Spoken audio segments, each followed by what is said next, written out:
now that you've seen how easy it is to use a twig, sometimes you want a smaller twig for your smaller branches, your lower branches, and that's easy to do too. On each twig there are cutting lines. If you cut along those lines, what you're doing is creating a shorter, smaller twig with a point.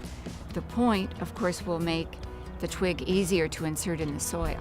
For more information, please go to our website, www.plant-aids.com. Thanks.